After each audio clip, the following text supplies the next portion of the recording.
विद्यार्थी मित्र हो, नमस्कार. मागील तासिकेला आपण उत्क्रांतीविषयक पुरावे याचा अभ्यास करत होतो. तर आपण त्याच्यामध्ये जवळपास 5 पुराव्याचा आपण अभ्यास केलेला आहे आणि आता आपला जो त्याच्या पुढील जो पुरावा आहे तो पुराव्याचा आपल्याला अभ्यास करायचा आहे. तो पुढील पुरावा आहे भ्रूण विज्ञान विषयक पुरावे. तर विद्यार्थी मित्र हो, हे जे आपल्या समोर जे चित्र दिसतं, या चित्रामध्ये विविध पृष्ठवंशीय प्राण्यातील भ्रूणवाढीच्या वेगवेगळ्या टप्प्याचा तुलनात्मक अभ्यास आपल्याला दाखवलेला आहे. म्हणजे इथं 3 टप्पे आहेत. पहिला टप्पा, दुसरा टप्पा आणि तिसरा टप्पा. तर आपल्याला ही जे 3 टप्प्यामध्ये जे पहिला टप्पा आहे प्रारंभिक अवस्थेत, या भ्रूणामध्ये खूपच साम्य आपल्याला दिसतं. ही जे पहिला टप्पा आहे, या पहिल्या टप्प्यामध्ये बघा तुम्ही बऱ्याचशा प्राण्याचं काय आहे माहिती का, भ्रूण आहे. मासा, सॅलेमँडर, कासव, त्यानंतर कोंबडी, त्यानंतर डुक्कर, गाय, ससा आणि मनुष्य. म्हणजे इतके प्राणी आहेत. इतक्या प्राण्यामध्ये हा जो भ्रूण दिसतो पहिल्या अवस्थेमध्ये, तो जवळजवळ सारखाच आहे. म्हणजे त्या भ्रूणामध्ये आपल्याला यदाकिंचित थोडाही आपल्याला फरक जाणवत नाही. परंतु जेव्हा विकासाची अवस्था असते, म्हणजे जो दुसरा टप्पा आहे, त्या दुसऱ्या टप्प्यामध्ये तो जो सारखीपणा आहे तो कमी होत जातो. म्हणजे प्रारंभिक अवस्थेतील साम्य या सर्व प्राण्यांचे पूर्वज एकच असावेत. म्हणजे सुरुवातीच्या पहिल्या टप्प्यामध्ये ते भ्रूण सारखे दिसतात. म्हणजे त्यावरून आपल्याला असं म्हणता येतं की या सर्व प्राण्याचे पूर्वज एकच असावेत, असा आपल्याला पुरावा देता येतो. म्हणून नंतर बघा तुम्ही दुसऱ्या टप्प्यामध्ये आपल्याला वेगळं थोडंसं फरक दिसतं. परंतु तिसऱ्या टप्प्यामध्ये तर पूर्ण आपल्याला काय होतं माहिती का, खूपच आपल्याला फरक दिसतं. म्हणजे ते जो प्राणी आहे कोणता आहे, त्या प्राण्यामध्ये त्याचं काय तर पूर्णपणे रूपांतर होतं. आणि यावरून ह्या पहिला जो टप्पा आहे, पहिल्या टप्प्यावरून आपल्याला असं म्हणता येतं म्हणजे की प्रारंभिक अवस्थेतील जो साम्य आहे, आणि त्या साम्यावरून आपल्याला असं म्हणता येतं की जे प्राणी आहेत, कोणताही प्राणी असेल त्या प्राण्याचा पूर्वज एकच होता, असं आपल्याला या पुराव्यावरून म्हणता येतं. आणि हे जे 6 पुरावे आहेत, या 6 पुराव्यावरून मानवाची उत्क्रांती ही सावकाश कर्मानं झाली, आणि हे आपल्याला सांगता येतं. आणि याच्यावरूनच आपण असं म्हणू शकतो किंवा आपल्याला असं म्हणता येतं की उत्क्रांती ही सातत्याने होत राहणाऱ्या बदलाची अखंड प्रक्रिया आहे, हे या पुराव्यावरून म्हणता येतं. तर हे झाले पुरावे. आता पुढे आपण पाहू, पुढचा भाग आहे डार्विनचा नैसर्गिक निवडीचा सिद्धांत. तर डार्विनचा जो नैसर्गिक निवडीचा सिद्धांत आहे, यामध्ये चार्ल्स डार्विनने विविध प्रदेशातील वनस्पती व प्राण्याचे असंख्य असे नमुने गोळा केले, आणि त्या प्राण्यांच्या वनस्पतीचे जे नमुने गोळा केले त्यांचं निरीक्षण केले, आणि त्या निरीक्षणावरून या डार्विनने असं सांगितले की, असं सांगणारा हा एक शास्त्रज्ञ की तो डार्विनने काय सांगितले की सक्षम तेच जगतील. म्हणजे ज्याच्यामध्ये जगण्याची क्षमता आहे तेच काय होतील, जगतील, असे सांगणारा हा निसर्ग निवडीचा किंवा नैसर्गिक निवडीचा सिद्धांत प्रसिद्धीस देणारा हा डार्विन शास्त्रज्ञ. आणि डार्विन या शास्त्रज्ञाने त्यासाठी त्यांनी एक पुस्तकही प्रसिद्ध केले. या सिद्धांतासाठी त्यांनी एक पुस्तक लिहिलं. त्या पुस्तकाचं नाव आहे ओरिजिन ऑफ स्पेशीज. आणि हे पुस्तक या शास्त्रज्ञाने प्रसिद्ध केलं. आणि या पुस्तकात किंवा त्याचं ते निसर्ग निवडीचा सिद्धांत येतो स्पष्टीकरण देताना हे डार्विन म्हणतात की सर्व सजीव प्रचंड संख्येने पुनरुत्पादन करतात. कोणताही सजीव असा आहे की बाबा तो पुनरुत्पादन कमी करत नाही, तो पुनरुत्पादन प्रचंड संख्येने करतो. परंतु हे सर्व जीव एकमेकाशी स्पर्धा करतात, एकमेकांमध्ये ते स्पर्धा करत असतात. आणि ही स्पर्धा करत असताना अक्षरशः ती स्पर्धा जीवघेणी सुद्धा असू शकते. मग या स्पर्धेमध्ये जो जीव जिंकण्यासाठी आवश्यक गुणधर्म दाखवतो, जिंकण्यासाठी आवश्यक गुणधर्म त्याच्यामध्ये असतात, तोच काय होतो माहिती का, तगून राहतो म्हणजे टिकतो. आणि ज्याच्यामध्ये हे गुणधर्म नसतात तो काय होतो माहिती का, मरतो. म्हणजे त्याच्यामध्ये क्षमता नसते असं आपल्याला म्हणता येतं. पण या व्यतिरिक्त नैसर्गिक निवड ही महत्वाची ठरते. म्हणजे निसर्ग सुद्धा कुणाची निवड करतो की ज्याच्यामध्ये जो सक्षम आहे त्याची निवड करतो. म्हणून याचं कारण सुद्धा इथे सांगितलं आहे की निसर्गात सुयोगी जीवच जगतात. सुयोगी जीव म्हणजे ज्याच्यामध्ये क्षमता आहे असेच जीव जगतात आणि बाकीचे मात्र जीव काय होतात, मरतात, असं या डार्विनने सांगितले. आणि जगलेले जीव हे काय करतात, पुनरुत्पादन करू शकतात. म्हणजे त्याच्यामध्ये पुनरुत्पादनाची सुद्धा क्षमता काय होते, असू शकते. व आपल्या वेगळ्या वैशिष्ट्या सकट नवीन जी प्रजाती आहेत ती प्रजाती काय करतात, तयार करतात. आणि डार्विनचा जो निसर्ग किंवा नैसर्गिक निवडीचा हा जो सिद्धांत आहे, हा सिद्धांत बऱ्याच काळापर्यंत सर्व मान्य झाला. म्हणजे सर्व जी शास्त्रज्ञ लोक आहेत किंवा जी अभ्यासक लोक आहेत, या अभ्यासक लोकांना त्याला मान्य करावं लागलं किंवा मान्यता राहिली. आणि त्यानंतर त्यात काही बाबीबद्दल त्याच्यामध्ये आक्षेप होते, काही आक्षेप घेण्यात आले आणि त्यातील काही महत्वाचे आक्षेप इथं सांगितलेले आहे. आणि त्यामुळे हे जे डार्विनचा नैसर्गिक निवडीचा सिद्धांत थोडासा काय माहिती का, अभ्यासाच्या दृष्टिकोने किंवा ते जे विचार मांडले त्या विचारात थोडंसं या शास्त्रज्ञांना थोडंसं वेगळं वाटलं. मग त्यातील काही महत्वाचे मुद्दे कोणते होते, तर त्यामध्ये पहिला मुद्दा आहे नैसर्गिक निवड ही एकमेव गोष्ट उत्क्रांतीला कारणीभूत नाही. म्हणजे डार्विन काय म्हणत होते की बा नैसर्गिक निवडीमुळे काय होतं, उत्क्रांती झाली किंवा जे सक्षम होते तेच काय जगू शकले असं म्हणणं होतं.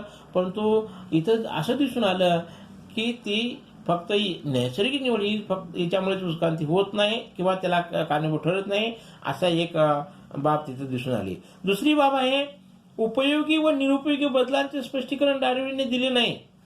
म्हणजे उपयोगी आणि निरुपयोगी बदल, आता काही अवयव हा उपयोगी असतो, काही अपयोग निरुपयोगी असतो.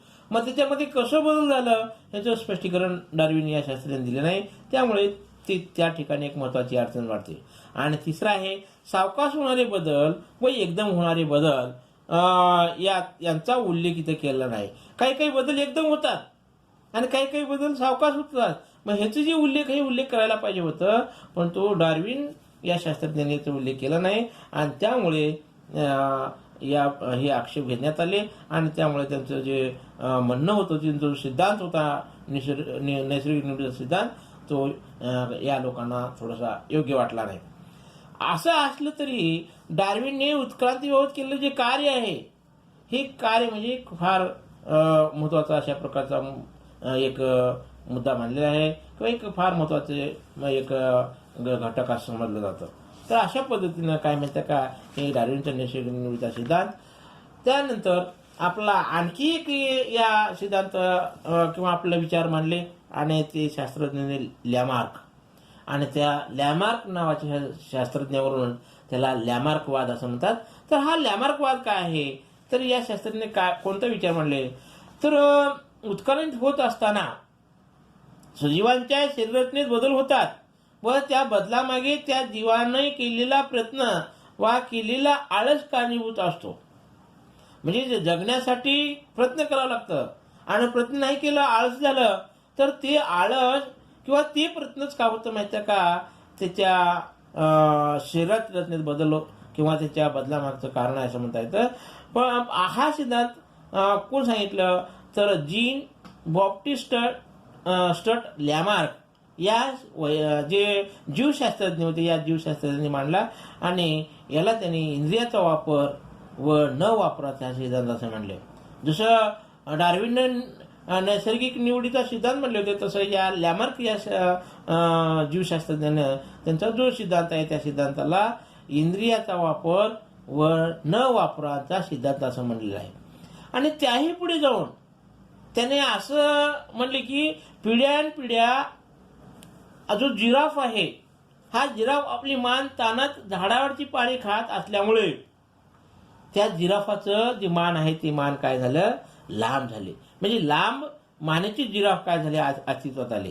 म्हणजे यालाच त्यांनी काय म्हणले, इंद्रियाचा वापर म्हणजे मान हे जे आहे ह्या अवयवाचा वापर केल्यामुळे त्यांची मान लांब झाली, असं या लॅमार्क शास्त्रज्ञाचं काय होतं, मत होतं.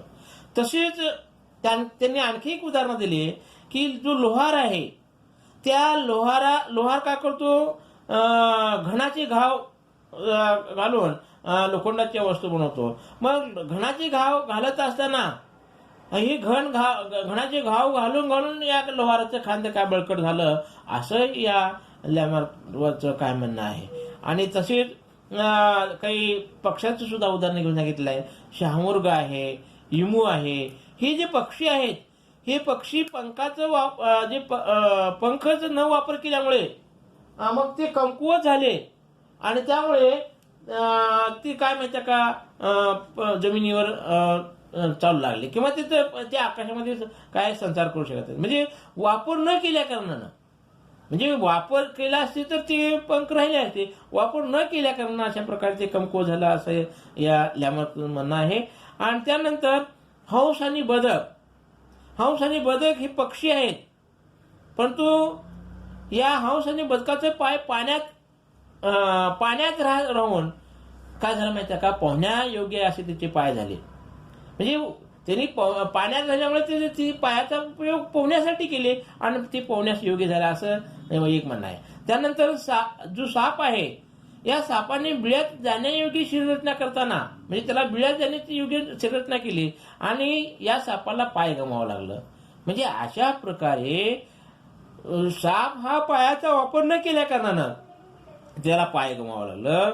आणि शामर्ग हे पंखाचा वापर न केल्या कारणानं त्यांना पंख गमावं लागलं. आणि हंस आणि बदक हे पाण्यात राहून पोहण्यायोग्य पायाची रचना त्यांच्या झाली. म्हणजे अशा पद्धतीचे उदाहरणं म्हणजेच काय, इंद्रियाचा वापर न वापराचा सिद्धांत असं म्हणता येतं. त्यानंतर ही सर्व उदाहरणं आपण मिळवलेली वैशिष्ट्ये अशा स्वरूपाची असून ती एका पिढीतून दुसऱ्या पिढीकडे संक्रमित होतात. हा तो मिळवलेल्या बदलांच्या संक्रमणाचा सिद्धांत आणि किंवा यालाच आपण काय म्हणतो माहिती का, लॅमार्कवाद असं म्हणतो.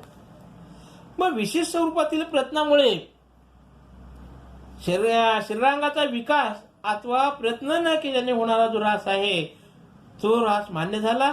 पण त्यांची जी पिढी आहे ती पिढी दर पिढी संक्रमण अमान्य झाले आणि कारण स्वतःमध्ये घडून आणले बदल नव्या पिढीकडे दिले जात नाहीत हे अनेक वेळा पडताळून पाहण्यात आलं आणि लॅमार्कचे म्हणणं चुकीचे आहे असल्याचं दिसून आलं. म्हणजे लॅमार्क जो म्हणतो ती बरोबर नाही असं दिसून आलं. का तर ही जे गुणधर्म आहेत, ही जे त्याचे संक्रमण आहे, हे संक्रमण एका पिढीकडून दुसऱ्या पिढीकडे जात नाही हे अभ्यासानंतर दिसून आलं. त्यामुळे त्यांचं म्हणणं सुद्धा चुकीचं ठरलं. आणि सजीवाच्या जीवन काळात जे गुण त्याने संपादित केलेले असतात ते संततीकडे संक्रमित करता येतात. यालाच संपादित गुणाचा अंश असं म्हणलं जातं. तर अशा प्रकारे हे झालं लॅमार्कवाद. आता या लॅमार्कवादाचा जो परिचय शास्त्राचा हा जो भाग आहे किंवा परिचय शास्त्राचा जो डार्विनचा आहे किंवा इंटरनेटचा मित्र हा जो भाग आहे, हा भाग आपल्या मूल्यमापनासाठी येणार नाही. तो फक्त 25% भागातला कमी केलेला भाग आहे. तर अशा प्रकारे हे झालं लॅमार्कवाद आणि डार्विनचा सिद्धांत. आता पुढे जाती उद्भव हा भाग आपण पाहू. तर जाती उद्भव हा जो भाग आहे, ह्या भाग म्हणजे काय आहे तर प्राणी व वनस्पती यांच्यातील विविध जातीचा उद्भव हा उत्क्रांतीचा परिणाम आहे. म्हणजे प्राणी किंवा वनस्पती जे विविध जातीत निर्माण झाल्या, मग किंवा विविध प्राणी किंवा वनस्पती निर्माण झाले, मग हे कोणत्या कारणामुळे झालं, कोणत्या परिणामामुळे झालं, तर उत्क्रांतीच्याच परिणामामुळे झालेलं आहे. मग नैसर्गिक फलनाद्वारे फलनक्षम संतती निर्माण करू शकणाऱ्या जी सजीवाची जी गट आहे, त्या सजीवाच्या गटाला जाती असं म्हणलं जातं. आणि प्रत्येक जाती ही विशिष्ट भौगोलिक स्थितीत वाढते, विशिष्ट अशा परिस्थितीमध्येच वाढते. मग त्याचा आहार, त्यांचा विहार किंवा फलन क्षमता किंवा समागमन काळ इत्यादी भिन्न असतो. म्हणजे प्रत्येक सजीवाचा, प्रत्येक प्राण्याचा आहार वेगळा आहे. माशाचा आहार वेगळा, पृष्ठवंशी प्राण्याचा वेगळा, वनस्पतीचा आहार म्हणजेच वनस्पतीचं पोषमूल्य वेगळे. म्हणजे अशा पद्धतीनं काय माहिती का वेगळा, फलन क्षमता सुद्धा वेगळी आहे. आता आपण पाहू तर काही वनस्पतींना हिवाळ्यात फळं लागतात, तर काही वनस्पतीला उन्हाळ्यात फळं लागतात, तर काही वनस्पतीला पावसाळ्यात लागतात. म्हणजे अशा प्रकारे त्याची फलन क्षमता किंवा समागम काळ हा भिन्न असतो, म्हणजे सारखाच नसतो. आणि त्यामुळे जातीची वैशिष्ट्ये टिकून राहतात. आणि जर असं झालं नसतं तर जातीची वैशिष्ट्ये जे वैशिष्ट्य आहे ते टिकून राहिले नसते.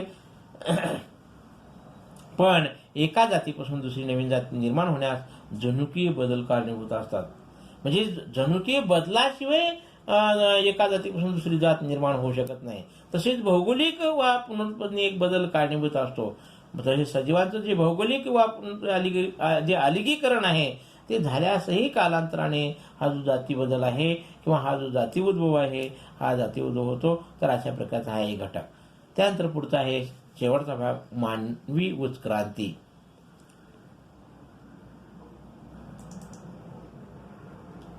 तर ही जी मानवी उत्क्रांती आहे, ही मानवी उत्क्रांतीमुळे अत्यंत साध्या 21वी शतकापासून आज ज्ञात असलेल्या जैवविविधतेची जडणघडण झालेली आपल्याला दिसते. मग यातील जे मानववंशाची सुरुवात आहे ती थोडक्या पुढील आपलं जे काही चित्र आहे ते चित्रावरून दिसून येतं. तर सुमारे 7 कोटी वर्षापूर्वी अखेरचे जे डायनोसॉर होते ते डायनोसॉर नाहीसे झाले. आणि त्यानंतर माकडासारखे जे प्राणी आहेत ते प्राणी त्यांच्याहूनही प्राचीन अशा थोड्याफार जे फार आजच्या आधुनिक जे लेमूर आहे त्या लेमूरप्रमाणे ते सगळे प्राणी विकसित झाले.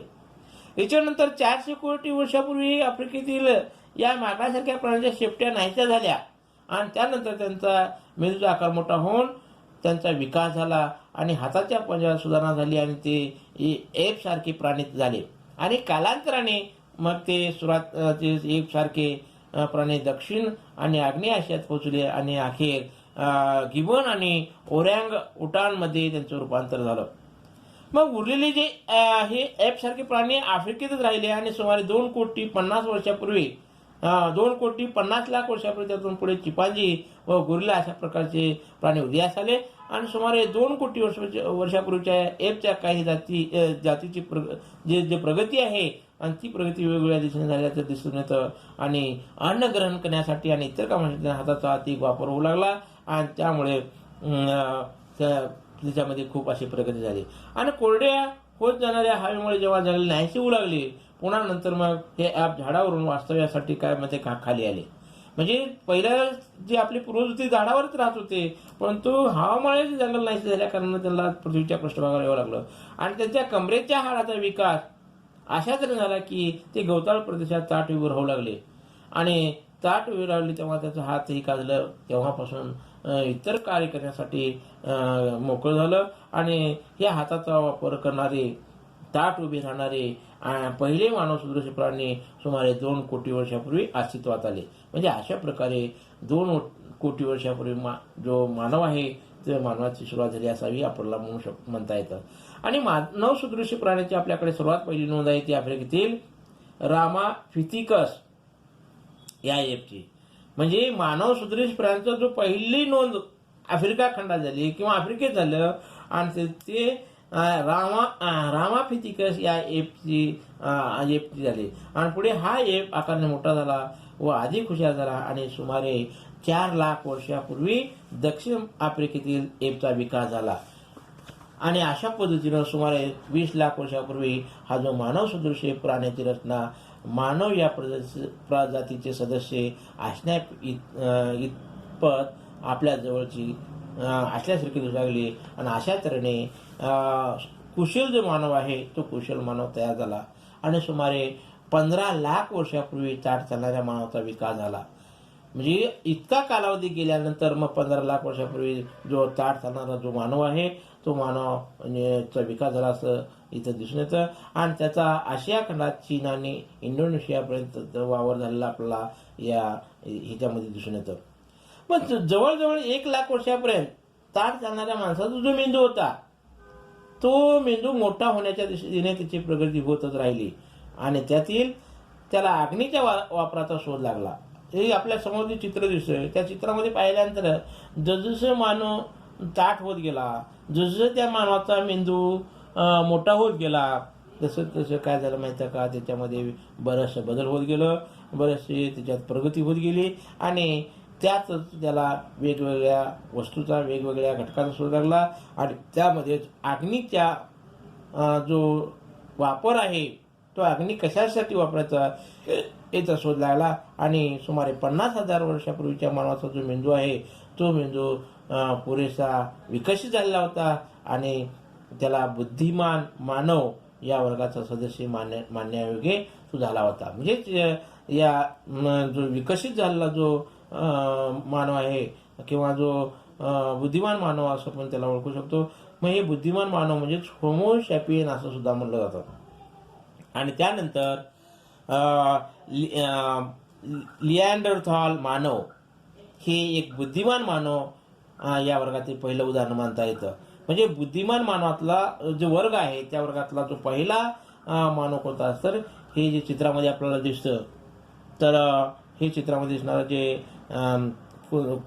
निॲँडरथॉल मानव हा जो हा मानव आहे हा पहिलं उदाहरण आपण देऊ शकतो. आणि सुमारे 50,000 वर्षापूर्वी मॅग्नन मानव अस्तित्वात आला आणि त्यानंतर मात्र ही प्रगती पूर्वीच्या खूपच झपाट्याने होत गेली आणि त्यानंतर सुमारे 10,000 वर्षापूर्वी बुद्धिमान मानव शेती करू लागला.